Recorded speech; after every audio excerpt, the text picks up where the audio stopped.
This comes from Moguldom Nation, an article written by Ann Brown. If you don't know what Moguldom Nation is, it is a publication written by Black people for Black people. So check out the Moguldom Nation to get a Black American perspective on the news. ABC News, former President Bill Clinton mentioned 50 times as Doe 36 in Jeffrey Epstein report. Oh boy. Oh dear. Your boy Slick Willie was mentioned in the Epstein report as Doe 36 50 times. 50 times.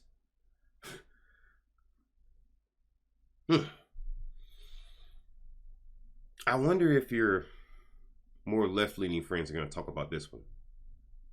I wonder if your more left-leaning friends are going to talk about this one, because this is fascinating now. Former President Bill Clinton has been identified as Doe 36 and mentioned more than 50 times in recently unsealed court documents related to a 2015 lawsuit filed by Jeffrey Epstein accuser Virginia Giuffre. While Clinton's name appears frequently in the court documents, there is currently no indication of illegal conduct on this part, ABC News reported. Really? You're just mentioned with the guy 50 times. Oh, but there's no illegal conduct. Boy, the whole I'm white and I say so thing, that is definitely coming into play here, because ain't no way in the world that you gonna be mentioned 50 times with Suge Knight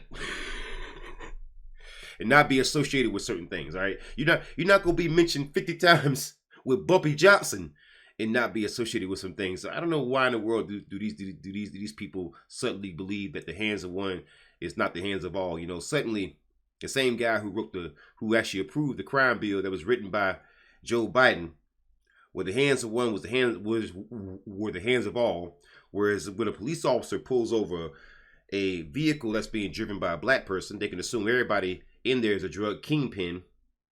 You could do a guilt by association, but suddenly they don't want to do a guilt by association.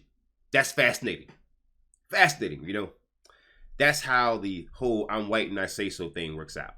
That's how it works out. These documents, which are expected to shed light on Epstein's extensive network of associates, are part of a broader effort to unseal hundreds of records related to Jeffrey Epstein's activities. U.S. District Judge Loretta Preska ordered the unsealing, citing no legal justification to continue concealing the identity.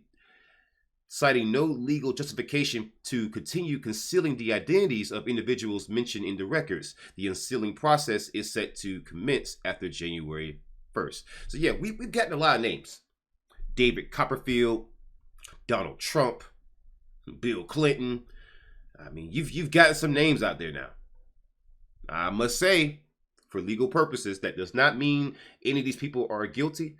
But people like Prince Andrew, I'm assuming are guilty. People like, I hate to say it, I know it's going to upset some people, but let's just keep it a buck. Donald Trump, Bill Clinton, a lot of people, man.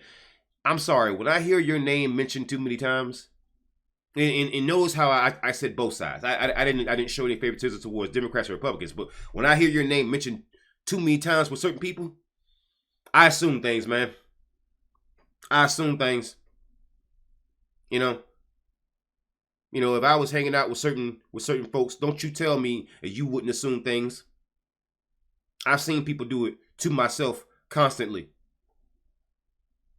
So why in the world am I going to make an exception for people who were presidents? Famous people who were rich, who should know better. The lawsuit at the center of these documents revolves around allegations that Epstein's associate, Ghislaine Maxwell, facilitated the abuse of Giuffre, who also accused Epstein and Maxwell of directing her to have encounters with prominent figures, including Prince Andrew and former Clinton.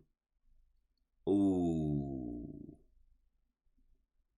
While Giuffre made no allegations of wrongdoing against Clinton, her claim that she met the former president on Epstein's private Caribbean island became a point of contention in the litigation, which was ultimately settled in 2017. So this matter was settled, but again, it was sealed.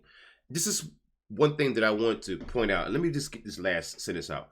Maxwell denied Clinton's presence on the island, while Guthrie insisted otherwise. Now, the whole sealing of court documents, people think that's to help people. When a court document is sealed, 90% of the time, it's not to help anybody. I don't care what anyone tells you. Can we just stop this lie? Because had court documents not been sealed, we would have known about the Boy Scouts sooner. The police, a lot of the police activities, a lot of the abuse by the FBI, CIA, just most every intelligence agencies. We would have known about a lot of things that happened with Watergate, the Iran-Contra deal. I mean, a lot of things would have been known sooner, a lot sooner. But the reason why they weren't known sooner is mainly because, and let me just be clear about that. And I want to be absolutely clear. Look at me when I say this.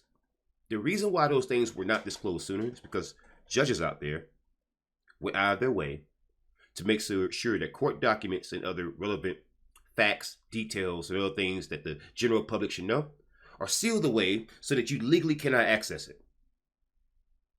Whenever a sealing happens of court documents, and it involves people who are rich and powerful, it is not to protect people. You know, people hide behind, well, what about children? Cases involving children? What about cases involving the domestic violence and family court? Stop it. Because even in most of those cases, right, you're finding that there's a lot of dirty stuff that happens, whereas you want to make one side look bad so that so basically you seal court documents so that people, the general public, can't see how dirty things got. And that whole racket of sealing things off has been a point of contention amongst many people who are litigants in family courts, litigants in civil courts, litigants in criminal courts, because oftentimes when you seal court documents, that means that whenever a watchdog agency wants to go in and see if there's any kind of wrongdoing, well, they run to a legal brick wall. So this whole thing of sealing stuff, can we stop doing this? Can we stop pretending like that's being done to protect families or protect children or protect or somehow protect the general public? Because if you're telling me that I have the right to tell the government to tell me about a government program that my dollars are paying for, well, if my dollars are paying for that courtroom and the salary of that judge and the salary of the bailiff, then why the hell is it that I can't have access to what's happening in that courtroom? Because how can you then be judged by a jury of your peers if I'm one of your peers, but I can't see if your other peers were just scumbags? How do I know that, for example, if a black man is having a bad judgment and I find out the person had an all-white jury, how would I know that if the case is sealed? In a lot of cases, you wouldn't even know that. So, again, this whole thing of sealing stuff, as you can see with the Epstein case, as you can see with the Boy Scouts, the Catholic Church, the Mormon Church, it doesn't matter. All it does is protects abusers, liars, and people who manipulate. In this case, as you can see, it's kind of hard to call me wrong. It's very difficult, given the gravity of this. Just the overall gravity of this. Right? The unsealed documents are expected to contain additional details from Jane Doe 162, a witness who testified about being with Prince Andrew, Maxwell, and Guthrie at Epstein's New York mansion in 2001, while Guthrie alleged she was directed to be with Prince Andrew. All this sealing, all this, it really shows you, man, that people will seal things and seal things and seal things and hide things to protect abusers.